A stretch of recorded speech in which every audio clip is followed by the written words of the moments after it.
Bonjour à toutes, bonjour à tous, bienvenue dans Disputation, c'est la nouvelle émission de débat autour de l'actualité que vous proposera dorénavant Academ, qui est une émission dans laquelle nous souhaitons évidemment donner un point de vue différent sur l'actualité, essayer de creuser davantage comme le fait, surtout dans les périodes chaudes comme celle que nous connaissons aujourd'hui. Le thème dominant de cette période, c'est bien sûr les conséquences des massacres du 7 octobre, la guerre qui s'en est suivie entre Israël et le Hamas. Et pour tenter de décrire cette situation, de définir aussi les enjeux, d'appréhender, même si c'est difficile, les possibles conséquences de l'événement, on est en compagnie de trois invités. Danny Trom, sociologue, chargé de recherche au CNRS, auteur l'an dernier d'un livre intitulé « L'état de l'exil, les Juifs, l'Europe, Israël », dont vous pouvez d'ailleurs voir la vidéo sur Academ et qui a été publiée aux presses universitaires de France. Et puis on peut lire aussi ce que vous avez, les analyses que vous avez produites sur cette question, sur le 7 octobre notamment, dans l'excellente revue K, que l'on trouve en ligne donc.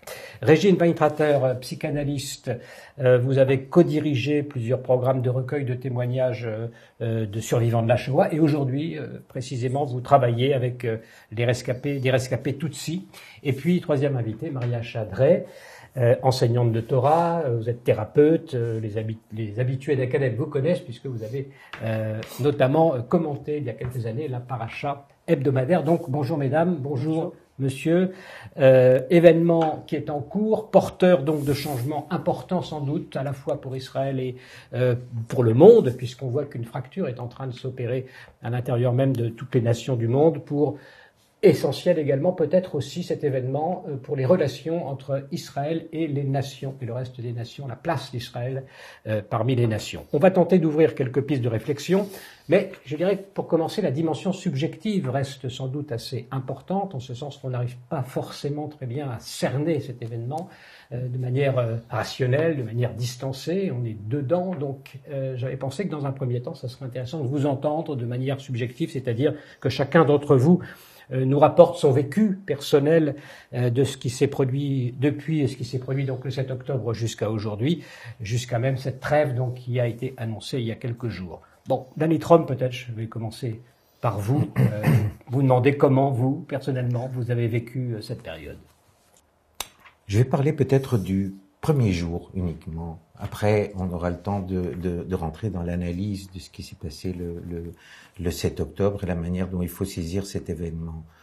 Le premier jour, c'est le 8 au matin, où un coup de fil m'avertit en disant il se passe quelque chose de grave. Et je me suis donc branché sur la télévision israélienne pour voir ce qui se passait. Et là, il y a eu un spectacle tout à fait déroutant de gens qui téléphonaient à la télévision, de gens qui téléphonaient à leurs proches, enfermés dans leur maison ou enfermés dans leur abri à l'intérieur des maisons, demandant une intervention rapide et disant qu'il ne se passe rien. Alors ce spectacle de gens appelant au secours sans avoir de réponse, c'était un espèce de sentiment d'abandon qu'ils exprimaient et dont on a été témoin. Alors je voudrais insister sur le sentiment d'abandon qui apparaît comme un sentiment, disons, il ne faut pas le regarder dans sa dimension psychologique. Il faut la regarder comme une espèce de disposition typiquement juive qui est face à la violence. Personne n'intervient, donc un sentiment d'abandon et d'éceulement. Or là, ça se passe à l'intérieur des frontières de l'État d'Israël.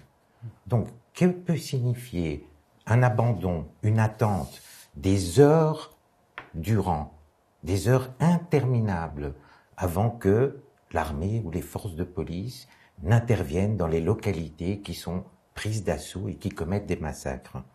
Alors, la première chose que ça m'a évoqué, dont je me suis souvenu, c'est précisément ce que j'avais essayé de développer dans le livre Persévérance du fait juif, c'est la structure de l'appel au secours, qu'on retrouve, puisque je suis avec une spécialiste, qu'on retrouve dans le livre d'Esther, où Esther va se rendre auprès du roi pour lui demander d'intervenir, donc de trouver du secours auprès des autorités politiques, et il y a cette espèce de moment de suspension dont on ne sait pas s'il va le faire ou pas, et dans ce moment de suspension, le Midrash ajoute, c'est pas dans le livre d'Esther, le Midrash ajoute que Esther se tourne vers Dieu, parce que vous savez que Dieu est absent du livre d'Esther. Donc elle se tourne vers Dieu, et qu'est-ce que le Midrash met dans la bouche de Esther? Eli, Eli, lama azavtani. Pourquoi nous as-tu abandonné? Et donc c'est entre cette manière de se tourner vers Dieu et à la fois vers le roi, c'est-à-dire vers l'État, pour obtenir quelque chose comme une protection face à la mort, en fait, face au danger de mort, c'était cette espèce de disposition qui a ressurgi dans ce premier jour. Alors je voudrais vous rappeler que c'est les mêmes termes que Jésus dit sur sa croix. Hein? Donc là, il y a potentialité d'universalisation effectivement du sentiment d'abandon, mais là, en l'occurrence, il est bien, circonscrit, bien identifié, c'est l'abandon des Juifs qui se joue qui s'est joué dans ce premier jour du 7-8, ces 2 premiers jours du 7-8 octobre. Avant qu'on aille plus loin, juste une parenthèse, parce que ce sentiment d'abandon peut être aussi qu'il est en train de jouer au niveau d'Israël, au milieu des nations, c'est-à-dire que finalement bien peu de nations soutiennent véritablement Israël dans son combat. Alors c'est précisément ce sentiment d'abandon qui a été tellement criant le premier jour, ce sentiment exprimé par ceux qui étaient pris au piège dans ces localités, qui va se disséminer d'une certaine manière, qui va se disséminer. Et alors il y a plusieurs abandons. Il y a bien entendu l'abandon des Juifs de par le monde, avec ce sentiment que l'événement du 7 octobre n'est pas compris pour ce qu'il était. Et il y a aussi un deuxième sentiment d'abandon, et qui vaut pour les citoyens israéliens et pour les Juifs en général de par le monde, qui est l'abandon de la gauche, qui est une dimension politique, qui est le fait d'avoir été abandonné par, disons, une partie de la gauche, en tout cas la partie la plus sonore de la gauche, qui a été incapable de regarder en face cet événement du 7 octobre pour très vite, quelques jours après, déjà l'avoir oublié et retourner l'accusation, renverser l'accusation pour pointer le responsable, c'est-à-dire l'État d'Israël. On va reparler de tout ça. Oui. Je voudrais qu'on continue notre tour de table sur la dimension subjective. Régine Weintrater, même question. Comment est-ce que vous avez vécu l'événement? Alors que moi, j'ai vécu 15 ans en Israël et que j'ai travaillé là-bas et que je lis l'hébreu. Moi, j'ai été réveillée à 7h30 du matin, donc 8h30 là-bas, par un appel WhatsApp d'une très bonne amie, psychologue, qui me dit « Régine, il se passe quelque chose, on ne sait pas quoi, mais c'est effroyable, dans le sud, je ne sais pas. » Elle était très affolée, elle habite Tel Aviv. Je lui ai dit « Écoute, il y a sûrement une incursion, encore un truc de Hamas, je sais pas. » Puis après, j'ai entendu Charles Anderlin, que je connais bien, mais qui disait c'est très très grave, il se passe quelque chose, mais de très grave, dans des proportions, il ne savait pas encore. Et puis après, on a commencé à suivre, moi, et on a un couple d'amis, lui est ancien pilote de Tsahal, qui a travaillé pendant la guerre du Kippour, ils ont leur famille au kibbutz Be'eri. Et lui dit qu'il a eu, on en parle partout, qu'il a eu un appel de sa cousine disant ça va mal, et après un appel lui disant on est fichu, ils sont là, puis plus rien. Donc nous on a vécu ça, moi j'ai vécu ça dans l'angoisse, l'accablement, le jour même. Mais depuis, alors il y a toutes les analyses, etc., et l'incrédulité, au début c'est pas possible, que l'armée n'arrive pas, enfin on entendait, quand j'ai lu après que les gens essayaient pendant 6 heures de tenir la poignée du mamad pour avec un balai, avec les mains pendant 6 heures, on peut imaginer, et que ce qu'ils ne comprenaient pas effectivement, c'est cet abandon à l'intérieur du pays. On n'est pas habitué, ça intervient, etc. C'est-à-dire l'incompréhension, quelque chose qui renvoie, on est seul au monde à l'intérieur de notre propre pays, c'est pas possible. C'est-à-dire que ça se doublait de ça. Bon. Et ce qui a suivi après, pour moi, c'est un sentiment d'accablement et un sentiment que j'ai très fort qui est j'aimerais que tout ça ne se soit pas passé. Mais pas seulement pour les victimes, je voudrais me réveiller de ce cauchemar et que rien de tout ça ne se soit passé parce que les conséquences sont tellement terribles, alors évidemment tout de suite, et l'accablement et le climat qui règne en Israël et parmi les Juifs de la diaspora est épouvantable. Et moi, ce que je ressens, mais ça c'est la psychologue, et ce que j'observe autour de moi, c'est une immense fatigue, une fatigue psychique. On lit, on écoute, etc. Et cette fatigue psychique, qui se traduit par une fatigue physique, c'est une incapacité à absorber et à métaboliser un peu cette catastrophe qui vient de se passer et ses conséquences qui dureront très longtemps. Maria Chadret, même question. Je précise que vous vous trouvez dans une situation particulière, singulièrement difficile, puisque vous avez un fils qui est actuellement sur le front à Gaza. Oui, absolument. Comment rien ça ne se passe ? Réellement, rien ne nous préparait à une situation pareille, parce que c'est tout à son honneur d'avoir fait ce choix. Il a passé le bac, il est parti à Jérusalem en yeshiva, un parcours un peu classique.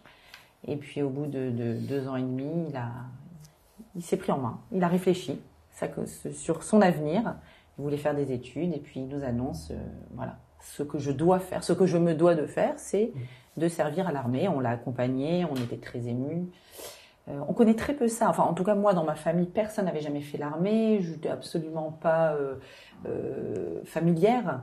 On l'a accompagné lors de ce qu'on appelle le Tekes Hashba'a au Kotel, très émouvant. Cette cérémonie, au bout de 2 mois de classe où ils reçoivent le Tanakh dans la main droite et l'arme dans la main gauche. Un très beau discours également qui reprend les thèmes de la Bible. Donc on l'a accompagné, puis ensuite ce qu'on appelle le Massakunta, les gens ne connaissent pas, donc j'en parle. Massakunta, c'est au bout des 8 mois de classe, c'est une semaine d'entraînement très intensif, une nuit de course, des poids qu'ils portent, et puis ils arrivent à la fin d'une nuit de course et on fait les 2 derniers kilomètres avec eux et ils vont recevoir leur béret, encore grande émotion, et puis ensuite, le pays n'était pas en guerre, donc on suivait ça. C'était quelle période, rappelez-vous ? C'était, il a commencé il y a 1 an et demi. C'est ça. Donc alors là, il a accompagné, on a découvert ce que c'est que l'armée israélienne avec lui. Il a été appelé donc dès les premiers jours. Alors là, par contre, la sidération. Le 7 octobre, il nous fait savoir dès le matin qu'il est appelé, qu'il attend un hélicoptère pour descendre dans le sud. On s'effondre. On ne sait pas encore l'ampleur de la catastrophe et du massacre. On l'apprendra à la fin de Yom Tov, puisqu'il y avait Shabbat, Yom Tov. Et on est angoissé, noué. Et puis à ce moment-là, pour l'instant, on pensait à lui et à ce que ça signifie d'avoir un fils qui va être appelé sur le front, sans vraiment comprendre. Et puis, vous parliez de l'attente. Eh bien, de l'autre côté, il nous fait savoir, on attend les hélicoptères. On attend les hélicoptères. Ils n'arrivent pas. Ils n'arrivent pas. Alors, on comprend après qu'il va y avoir... Ça va être très compliqué à organiser tout ça. Il va attendre presque 48 heures les hélicoptères. Finalement, des bus vont venir. Il va partir. Il va descendre à Be'eri. À la fin de Yom Tov, on comprend l'ampleur du massacre, l'ampleur de la gravité. Alors là, l'émotion, elle va passer de l'individuel au collectif. C'est très étrange. Le cœur serré de son enfant, mon enfant est là-bas. Qu'est-ce que ça veut dire ? Et puis, petit à petit, les images, ou pour ma part, les témoignages des survivants, jour après jour, qui arrivent.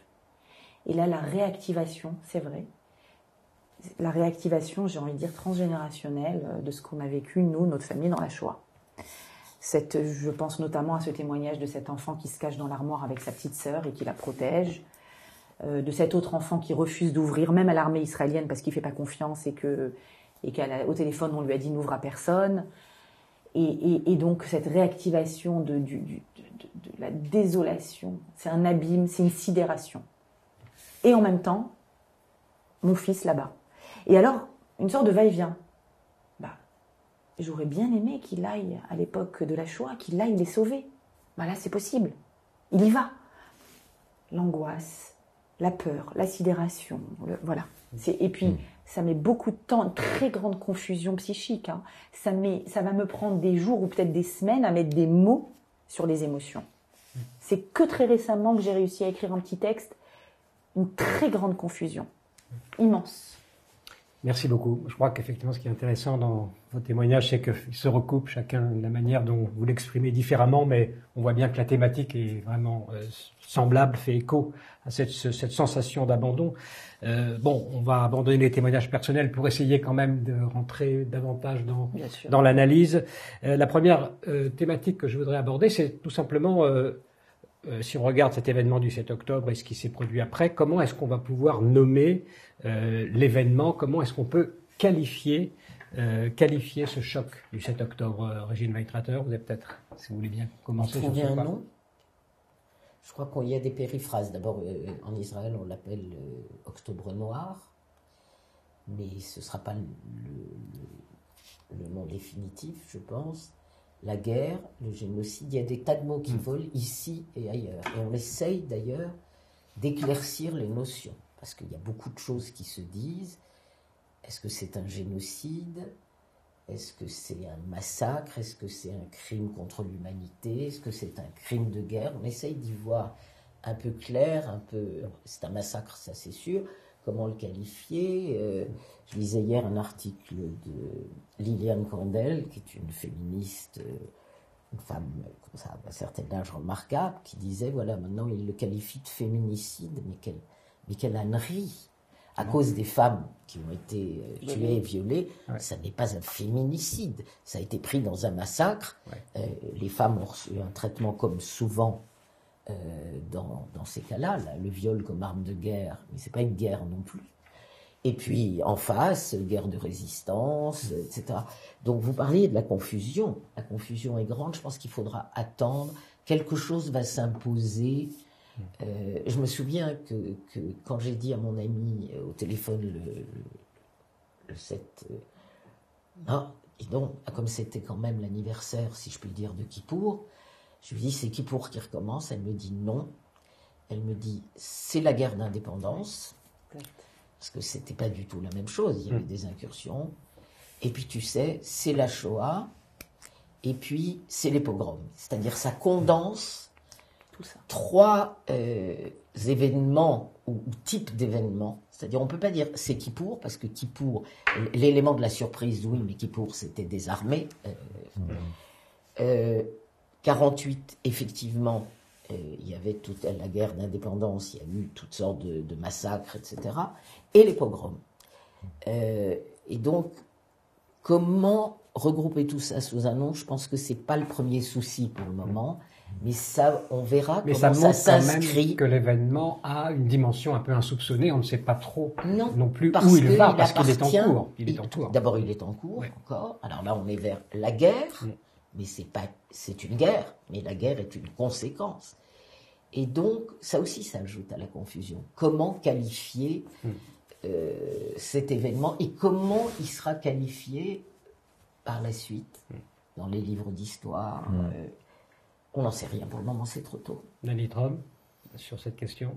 Alors, oui, le choix de la qualification, c'est aussi, disons, le choix du cadrage de l'événement et de son analyse. Alors nous, on a fait le choix de qualifier ça de pogrom. Et je vais essayer de me justifier, d'expliquer pourquoi on a choisi ce terme. Alors, vous dites on. Alors dans la revue K, dans un texte que nous avons fait 3 jours après, et qui s'appelait Après le pogrom. Alors voici la raison pour laquelle nous avons choisi de ce terme-là. Le pogrom est devenu une espèce de métaphore de la violence anti-juive.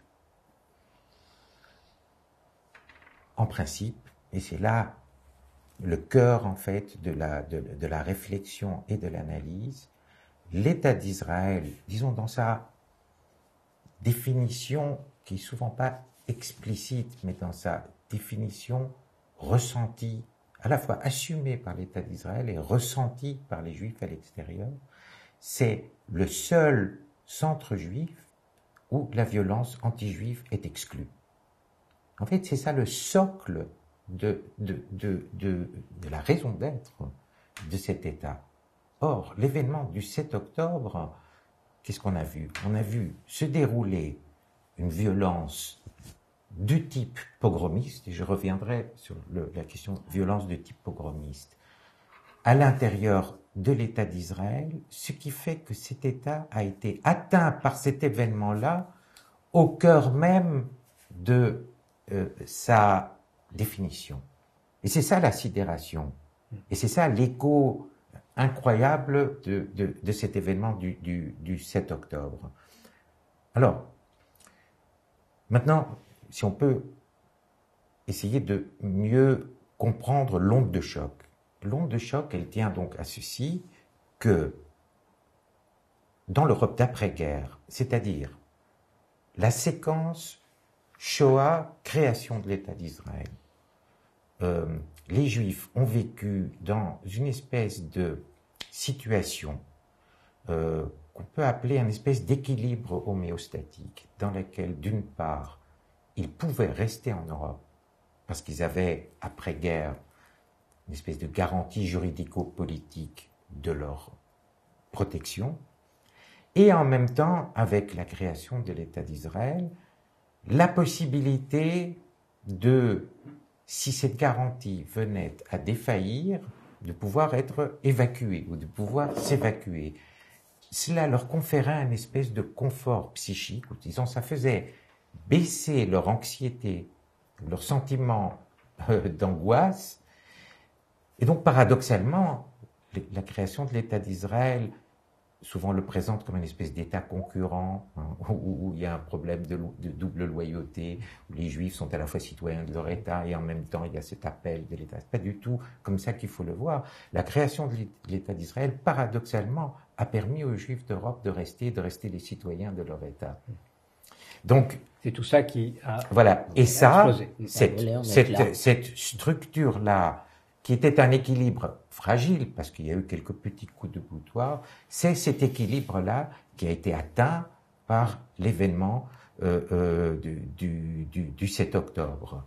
C'est la raison pour laquelle la réaction de l'État d'Israël va être très vive, et on le voit, et beaucoup plus vive que, disons, les cycles de violence précédents, parce que ce que joue là l'État d'Israël, c'est sa fonction même qui se joue dans ce conflit.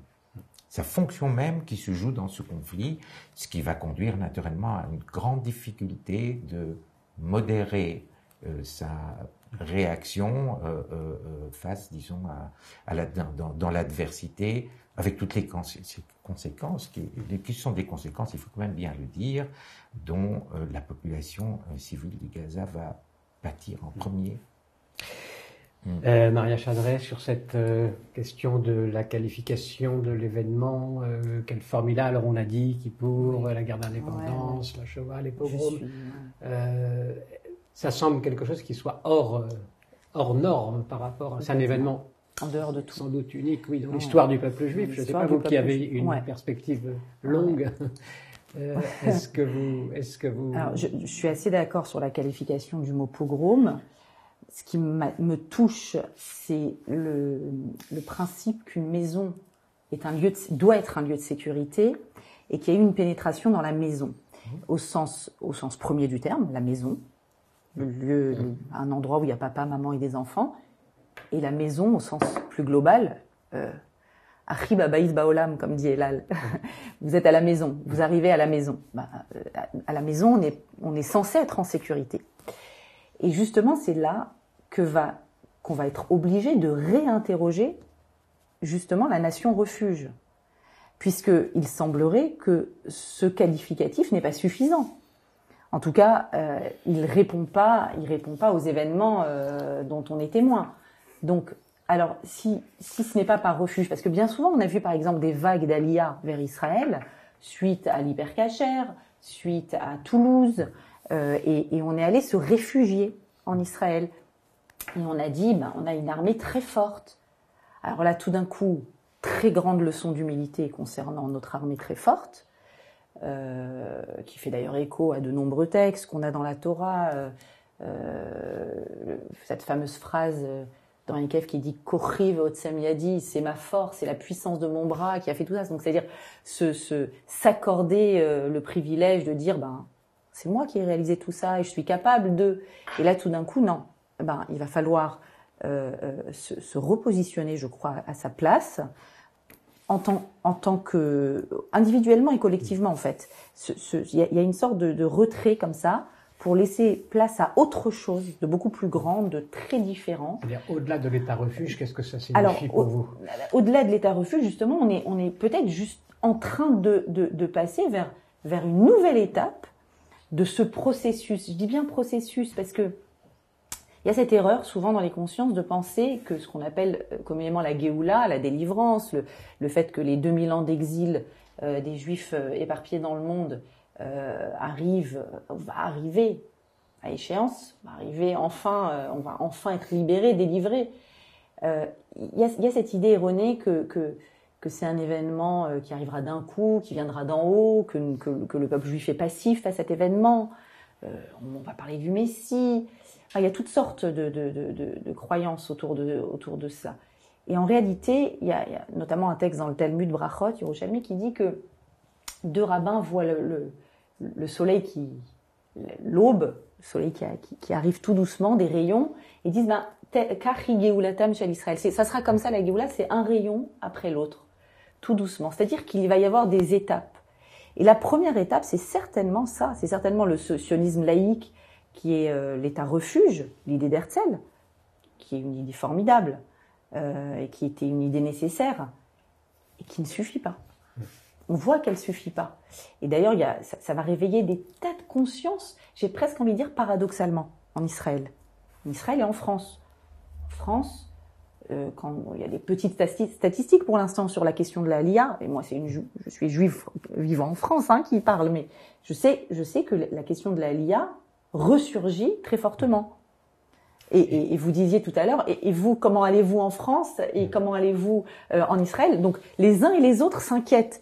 Et finalement, alors ce n'est pas un état refuge, mais tout d'un coup la question de l'état d'Israël et de la Aliyah ressurgit. Pourquoi? Parce que ressurgit l'idée de l'identité juive, de ce qu'est cette identité juive. Je dis paradoxalement parce que c'est quand on est fortement attaqué dans notre identité juive que tout d'un coup réémerge à nouveau, de fait, on n'arrive même pas à se l'expliquer, je crois. Je crois qu'on n'arrive pas vraiment à se l'expliquer, comment cette idée-là émerge à nouveau. Et finalement, ça va dans le sens de ce que l'on comprend, qu'il va y avoir d'abord le corps juif qui se réveille, un peu comme dans la prophétie d'Ézéchiel, la prophétie des eaux desséchées, ou dans le chapitre 37, je crois, où il dit... les eaux vont reprendre forme, et donc il va y avoir d'abord un corps qui prend forme, et puis tout d'un coup Dieu dit « et je vais insuffler un esprit ». Et il va y avoir un rouar. Et donc peut-être que c'est une deuxième phase qui commence, avec une idée, un esprit. Alors merci beaucoup. Oui. Je voudrais que peut-être Annie Trom réponde d'abord, puisque c'est, disons, là, son cœur de recherche. Je veux bien dire là quelque chose. Est-ce que vous êtes d'accord ou pas d'accord? Je suis vraiment très en désaccord. Bon. Ok, je vais vous dire pourquoi je suis très en désaccord avec ce type d'analyse. J'espère au contraire que cet événement va faire ressurgir la raison d'être de la construction de cet État dans l'intention que les sionistes y ont mis. C'est-à-dire de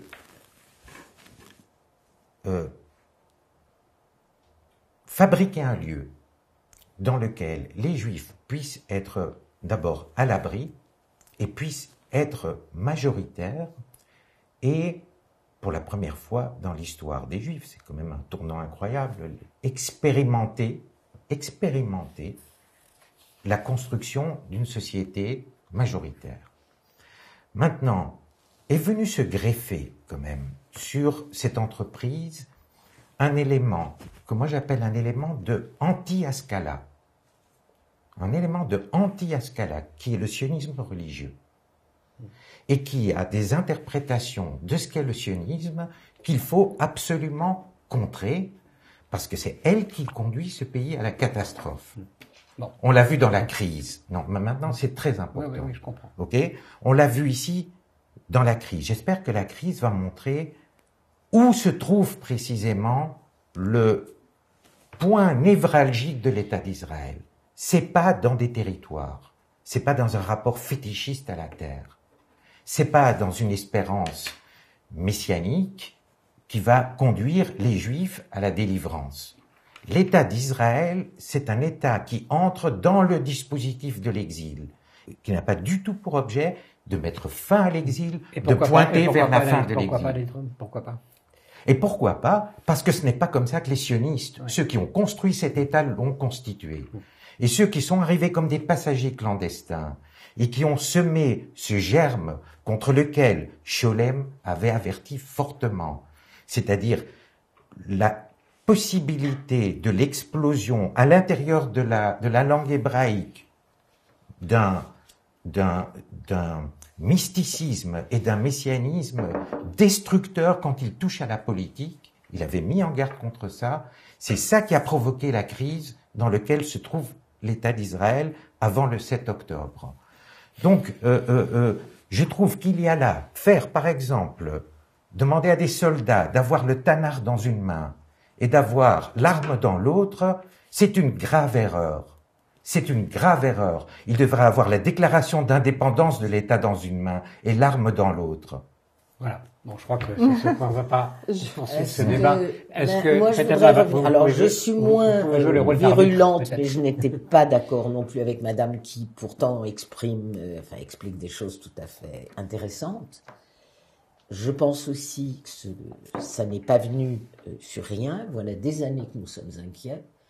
Les manifestations contre Netanyahou qui a fait une alliance pour ses propres besoins avec les éléments les plus obscurantistes et les plus dangereux de la société israélienne et nous inquiétait beaucoup. Je parle en tant qu'Israélienne aussi. Chaque fois que j'étais là-bas, j'étais dans les manifestations, mais mes amis étaient... Et je pense qu'il y a quand même deux choses. Revenons à l'idée de l'État-refuge. Vous dites c'est un pogrom. Oui, mais normalement les pogroms, ils n'étaient pas contre l'État. Il n'y avait pas de pogrom contre un État. Les pogroms, ils étaient contre des populations privées de statut, justement. Et là, c'est un pogrom à l'intérieur d'un État constitué qui a une armée, d'où cette espèce de confusion. C'est pas la guerre, ça a tout du pogrom, et en même temps, on n'a jamais vu, un pogrom dans un État constitué. On voit une guerre, il y a des massacres de temps en temps. Donc ça brouille les choses. Maintenant, cette idée de refuge, effectivement, elle fonctionnait, mais pas seulement religieusement. Cette idée que nous étions liés, la diaspora et les gens qui n'avaient pas l'intention d'aller en Israël, derrière leur tête, ils avaient quand même cette idée qu'il y avait un endroit, même s'ils n'avaient pas envie d'y aller, que ça ne leur souriait pas du tout, il y avait un endroit où éventuellement ils pourraient aller se réfugier si ça tournait mal. Maintenant, ça a volé en éclats. Alors on doit continuer. Je pense que tout ça va s'amalgamer. Je ne parle pas des conséquences politiques, est-ce qu'on va virer Netanyahou, etc. Moi, ce qui m'inquiète effectivement beaucoup, c'est toute cette partie des colons qu'on a laissés, qui sont 500 000 maintenant, qui, en ce moment, moi j'ai vu quelque chose que vous avez peut-être vu qui m'a horrifié. Un rabbin aumônier militaire, vous avez peut-être vu la vidéo, parlant à des jeunes soldats avec une kippa, des soldats avec des kippotes, et qui leur dit, avec un sourire extatique, c'est le plus beau mois de ma vie. Alors on lui dit, mais le mois d'octobre, c'est le plus beau mois de votre vie. Oui, la prophétie, on va être à Gaza, c'est-à-dire on voit très bien ce qu'ils ont.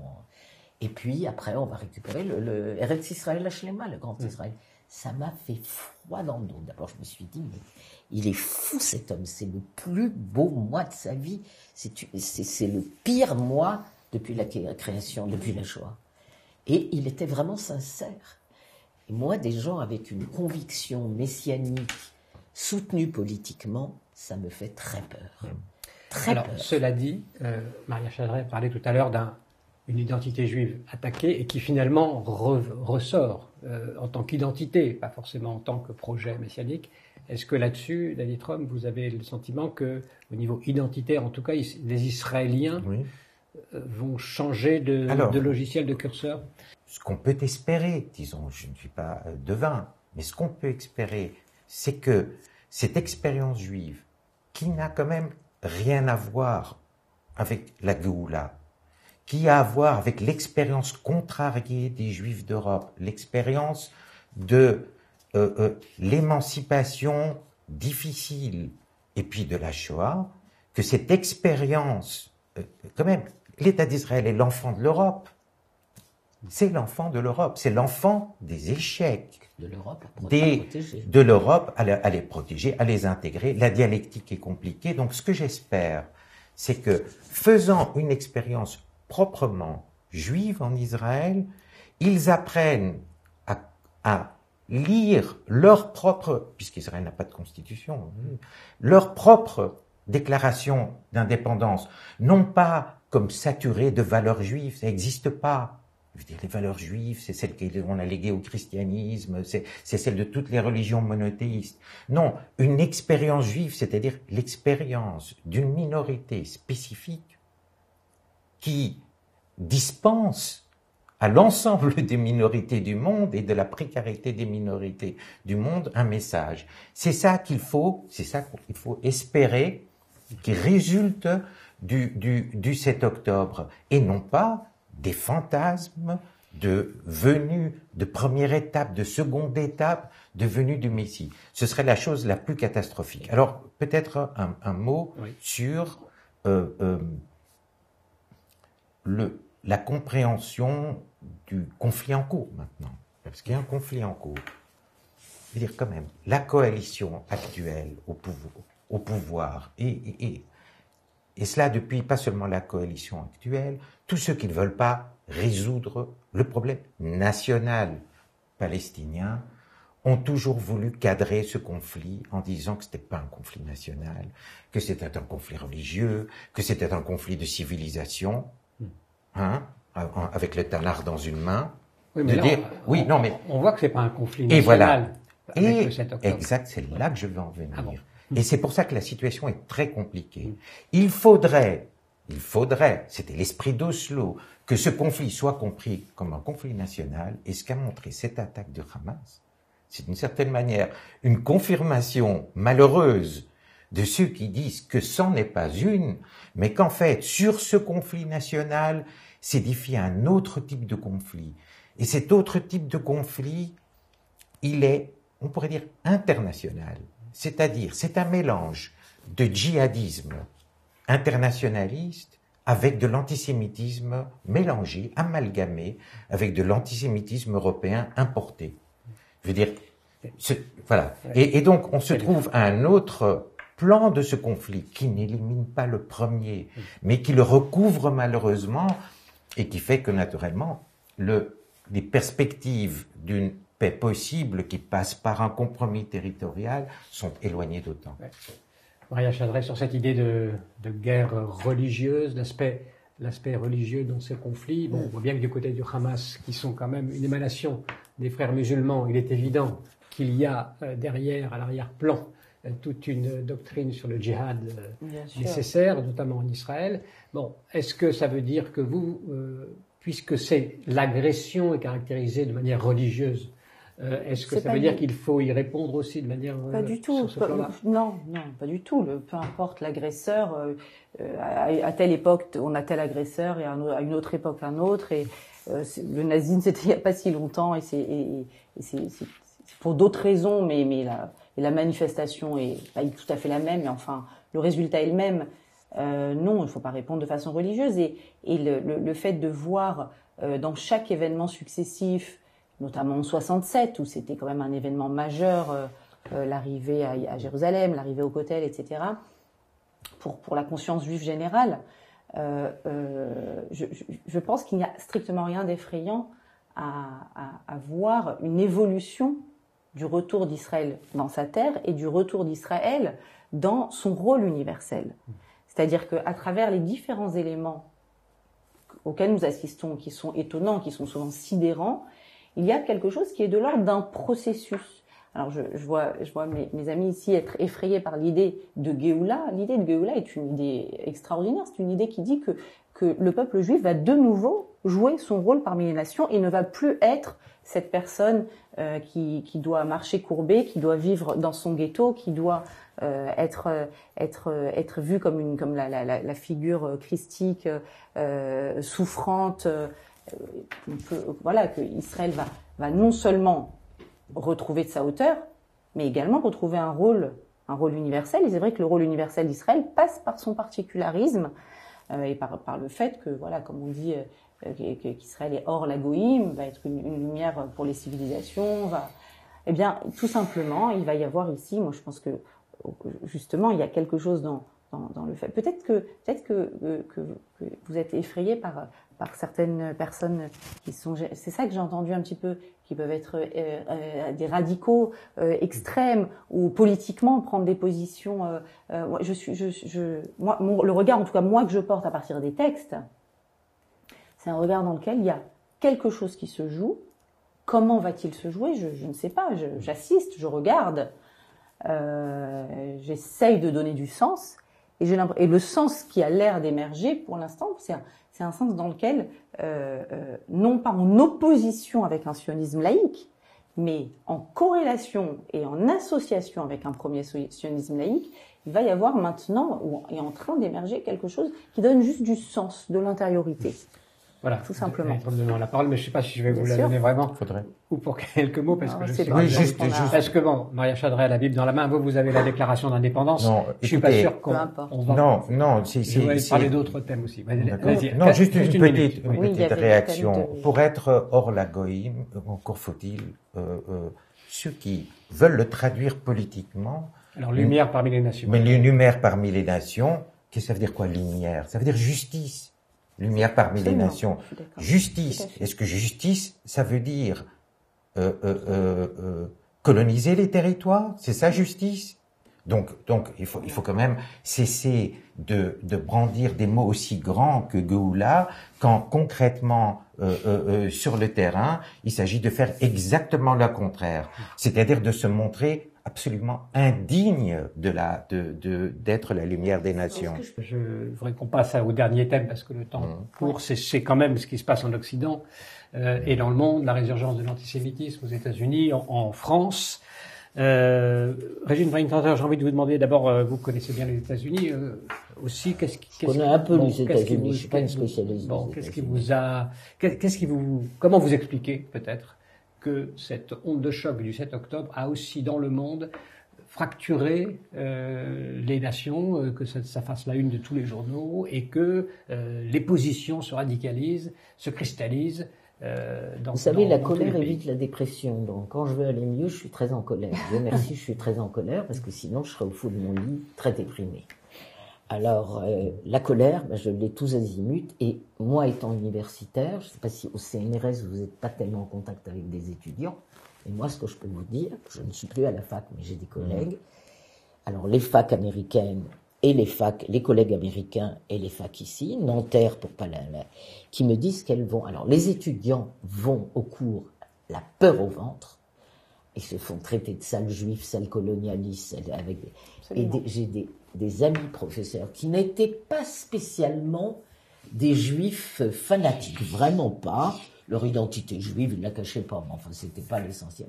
Qui m'écrivent en me disant, on est seuls, on n'a pas eu un mot en salle des profs disant, comment ça va après le 7, est-ce que vous avez de la famille, des amis, etc.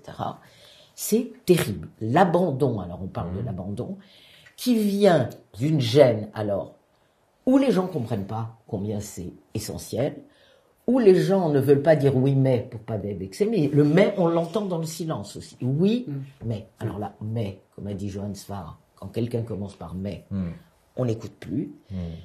Et moi je pense que l'idéologie, quand on entend ces crétins chanter du Jourdain à la mer, ils savent pas où est la Palestine. Mais ils ne se rendent pas compte que ce qu'ils chantent, c'est l'extermination, enfin c'est la fin d'Israël. On leur dirait, ils diraient mais non. Donc tout ce qui se passe dans les facs américaines, c'est effrayant. L'idéologie woke, c'est-à-dire qui s'est retournée contre les valeurs les plus chères, c'est-à-dire ne pas exclure ni les juifs, ni les noirs, ni les femmes, etc. C'est devenu maintenant une arme terrible.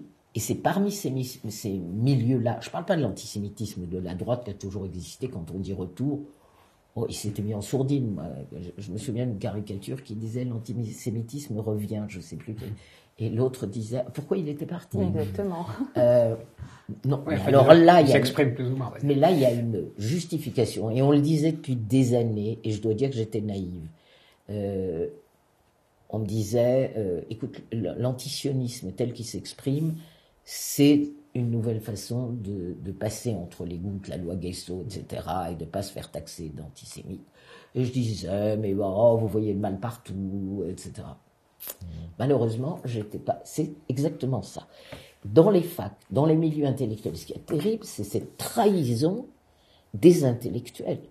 Chose curieuse quand même, puisque l'État d'Israël était là pour nous... Je ne l'accuse pas. Pour moi, si Israël disparaissait, comme disait Raymond Aron, on n'y survivrait pas. Physiquement, je ne sais pas, mais psychiquement, non. On n'y survivrait pas. C'est la petite garantie, c'est quelque chose aussi de symbolique. On n'y survivrait pas. Moi, je n'y survivrais pas. Psychiquement. Je serais, peut-être physiquement aussi, parce que vu mon âge, mais... voilà. Donc, il y a quelque chose là où on est attaqué de toutes parts, où il y a une incompréhension, un abandon, et ça vient redoubler quand même l'abandon de la Shoah, le quasi-abandon en 67 quand même, puis ce retournement de la personne attaquée en bourreau, même si on fait des choses. La guerre, quand on parle de proportionnel et de loi de la guerre, moi ça me fait doucement rigoler. Qu'est-ce que c'est les lois de la guerre? Mais qu'est-ce que c'est? Ça, c'était pas la guerre. Comme vous dites, c'était un pogrom, c'était pas la guerre. Mais les lois de la guerre, j'y crois pas, moi. Il y a toujours des victimes. Il y a des drames. Maria Chadret, peut-être alors, avant d'entendre David Trom, sur la remontée de l'antisémitisme, la manière dont vous le percevez, vous l'analysez, effectivement, cet amalgame dont on parlait entre un antisémitisme, disons, de gauche, et peut-être aussi un antisémitisme dans certains milieux musulmans. Est-ce que vous avez une perception de Oui, de j'ai une perception, et effectivement, je crois que, de nouveau, le juif, c'est toujours cet autre, l'hébreu, le ivri, qui est de l'autre côté, cet autre absolu. Une grande solitude. J'ai un sentiment de très grande solitude. J'ai participé plutôt il y a à peu près 15 jours à une émission sur France 2 interreligieuse, sur un sujet commun, nourriture, spiritualité, peu importe. Étaient invités 2 imams, 2 chrétiens orthodoxes, un moine bouddhiste, et on était exactement 15 jours après le massacre du 7 octobre. Écoutez, je suis restée 5 heures en présence, c'était un long tournage, donc 5-6 heures en présence des représentants religieux. Même hors tournage, je n'ai pas eu un demi-mot, une demi-virgule, pas le moindre mot, pas la moindre expression. Je suis rentrée chez moi bouleversée, c'est pas un mot, bouleversée, cassée. Si dans une émission interreligieuse de France 2, dont l'objectif est sur un sujet sympathique, la nourriture et la spiritualité, et donc on va parler de la table, de la charité, de l'humanité, de la présence de l'autre. Je sais pas, le moine bouddhiste a même évoqué l'importance du ver de terre qu'il va falloir sauver d'une flaque d'eau. J'ai été bouleversée. Non, sincèrement, j'ai été complètement bouleversée. C'était le sujet, nous sommes dans une émission interreligieuse. Comment est-ce possible ? C'était 15 jours après le 7 octobre que ça a été tourné, donc c'est-à-dire que c'est double peine. La peine du massacre, la peine collective, la peine individuelle de savoir un fils au front, et Et maintenant, cette peine-là d'incompréhension totale, je me suis dit, la boussole morale de l'humanité fait défaut. Je ne sais pas où elle est partie. Je ne sais pas. Où est-elle?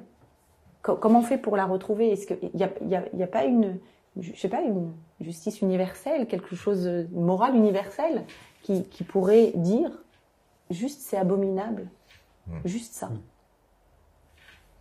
Lalitrom. Oui, moi je suis d'accord avec ce qui vient d'être dit, dans ce sens où on attend que ce qui s'est passé le 7 soit reconnu pour ce qu'il a été. Et ce qu'il a été, effectivement, on a choisi d'appeler ça pogrom, mais il faut bien dire pogrom, donc intention exterminatrice qui n'a pas pu être menée jusqu'à son bout faute de moyens. Je veux dire, ce qui a empêché le 7 octobre de se... dire, si les moyens avaient été mis à disposition de ces commandos, ils auraient éliminé tout le monde un à un. Donc ils auraient commis un génocide. Donc en fait, la question du génocide, elle est du côté de l'intention du Hamas, et on a vu quelques jours après, dans les rues, se demander si Israël ne préparait pas un génocide, ce qui veut dire en fait que ce sont les génocidaires eux-mêmes, ceux qui ont une intention génocidaire, qui se délestent de cette espèce de dévoilement en fait de leur intention et de leur pulsion génocidaire pour l'attribuer à l'autre, et donc dire d'une certaine manière que si les Juifs ont subi un génocide, c'est eux maintenant qui... pour finir, la pulsion génocidaire est quand même de son côté, donc probablement que le génocide des Juifs, je suppose que ça peut vouloir dire, était défensif, on pourrait dire. Et dans nos universités, des professeurs font écho au slogan de la rue. Et la rue, elle aussi, se nourrit d'un climat universitaire, d'un climat intellectuel où les choses peuvent se dire. Alors, je pense que cette séquence du 7 octobre montre qu'on est passé, disons, d'une mauvaise universalisation de la cause palestinienne, à travers, disons, une mauvaise universalisation de la cause palestinienne, c'est-à-dire faire de ce cas-là le dernier, en fait, bastion du colonialisme et de la libération des Palestiniens, si cela passe par l'élimination de l'État d'Israël, disons la paix mondiale ou la rédemption. Donc là, c'est une vision proprement messianique qui se joue. Mais on est passé de ça à un autre type d'universalisation qui ne passe pas du tout par le droit des peuples à disposer d'eux-mêmes, mais qui est une traduction à la fois islamiste et antisémite de la même chose. Et donc, c'est pour ça que cet événement fait ressurgir quelque chose comme une vague antisémite, qui n'est pas une vague antisémite simplement antisioniste. Elle est une vague antisémite qui n'a même pas besoin de passer par l'antisionisme pour s'exprimer. Et bien entendu, et dans lequel ce sont les Juifs qui sont à abattre. Donc, je pense que la situation est proprement et malheureusement, catastrophique. le processus est encore en cours et tout n'a pas été déployé. Et tout est en cours, on n'est pas au bout, Ouais, c'est un processus qui est en cours. Alors, bon, on arrive à la fin. Je peux dire quand même encore, puisque les génocides sont ma triste spécialité. Justement, je voulais vous demander sur ce qu'on a vu, et d'ailleurs, ils ne se sont pas trompés, mes amis Tutsis, que je connais, ont tout de suite réagi. Ils m'ont envoyé des mots, comment ça va, etc. Et on en a parlé après. Ils reconnaissaient quelque chose, eux, ils ont eu beaucoup de pogroms avant que le génocide Je peux vous ajouter quelque chose? Oui. Mes amis algériens, oui, qui ont connu les massacres la islamistes, noire, la décennie noire, immédiatement se sont reconnus. Moi aussi. Donc, J'ai quelques amis algériens, c'est-à-dire les gens qui peuvent reconnaître. Mais les voyages à Auschwitz, moi je suis très très négative maintenant. On cherche un mirador, on cherche machin, et on comprend pas l'intention génocidaire. C'est comme ça qu'on n'a pas compris qu'un génocide des Tutsis se préparait, parce qu'on cherchait des références aux nazis. Mais ce qu'il y a, c'est qu'il y a toujours deux caractéristiques. Les génocidaires retournent, il y a toujours, c'est une logique paranoïaque, il veut m'exterminer. Alors là, c'est, il me promet terre, il veut nous faire disparaître. Donc, je suis en droit de l'exterminer. C'est lui, celui qui dit qu'il est. Et comme un enfant battu peut devenir un père qui bat, ou un enfant abusé va être un abuseur, alors Israël qui a été abusé devient l'abuseur. Et c'est QFD. Et voilà, c'est assez simpliste. Quel traumatisme, pour terminer vraiment...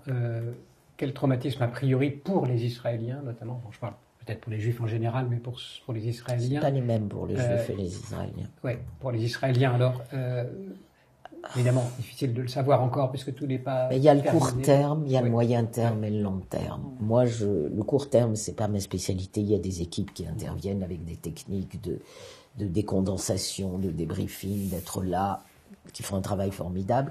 Moi, je suis plutôt sur le côté de la transmission et de comment le témoignage et de la vie du témoin, enfin de la vie de la personne qui a vécu après, comment le traumatisme extrême s'intègre ou ne s'intègre pas, comment il peut s'intégrer dans un continuum d'histoire, dans un tissu d'histoire qui a été déchiré par le choc violent.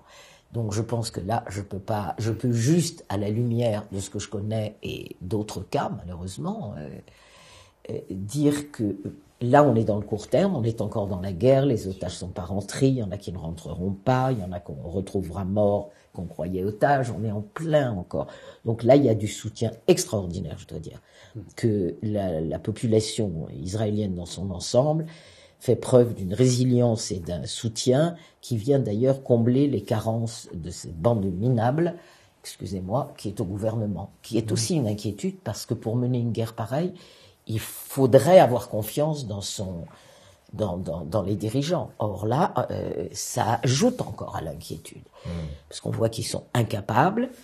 Et donc, je pense que là, on est dans le soutien, l'écoute, sur la place, écouter les gens vont. Moi, j'ai des amis psy qui ne viennent pas avec l'étiquette de psy, qui passent des heures assis avec les familles, qui les écoutent sans leur dire je suis psy. Ça, c'est aussi un travail. Moi, je le fais avec des familles. Important, on peut dire aussi, pour le moment, il faut reconnaître, refaire une enveloppe protectrice, puisque la maison, le lieu, tout ça a été détruit. Donc, c'est vraiment en termes d'enveloppe. Vous savez, on a besoin d'enveloppe. Après, il va y avoir toute l'étape que j'espère, judiciaire des responsabilités, parce que ça passe par ça aussi. Sinon, justice ne sera pas faite. Et après, il y aura les conséquences sur les générations, sur la façon dont les gens vont avancer en âge avec ce qui s'est passé, avec ce traumatisme, comment ils pourront l'intégrer, comment il y a des éléments qui sont non intégrables, qui restent, il faut être clair, fichés dans le psychisme et qui ressortent de temps en temps. On l'a vu avec les survivants de la Shoah, à toutes les occasions. Mais je pense que Israël est un pays quand même avec des ressources, avec des connaissances, mais ça va pas donc il y a le court terme, l'actuel, on est dans l'actuel pour le moment, on est dans l'actuel. Il y aura le moyen terme, et puis il y aura le long terme, les enfants, les vieilles personnes, ce qu'elles ont vécu, les survivants de la Shoah là-bas et ici, sont dans un état effroyable. Moi, je suis allé faire un groupe de survivants de la Shoah qui étaient enfants. Ils revivent alors tout. J'étais dans la cave, j'avais 5 ans, ça recommence, est-ce que je dois enlever mon nom, la mezouza, je suis lâche, je suis pas lâche, il faut que je me recache. Enfin, toutes les problématiques réémergent. C'est d'ailleurs tout à fait touchant. Et comment on peut sauver Israël? Est-ce qu'on peut envoyer de l'argent? Dites-nous où, parce qu'on peut plus aller se battre. Mais vraiment, ça, on sent tous ces traumatismes-là. Et on voit aussi quand même cette capacité de se ressouder qui permet d'espérer que Israël pourra dépasser ce traumatisme si fort et peut-être il va l'intégrer, mais ça prendra du temps. Il va l'intégrer, ils n'ont pas le choix. Merci beaucoup. Merci Régine Weitreiter, merci Dany Trom, merci Maria Chabret. Merci à vous. Merci d'avoir accepté comme ça ce commentaire difficile parce qu'on est sur l'événement, mais en même temps on a essayé d'aller en profondeur sur ce qui se passe, sur la dimension de cette guerre. Merci pour votre attention. On se retrouve donc sur Academ pour un nouveau numéro de Disputation.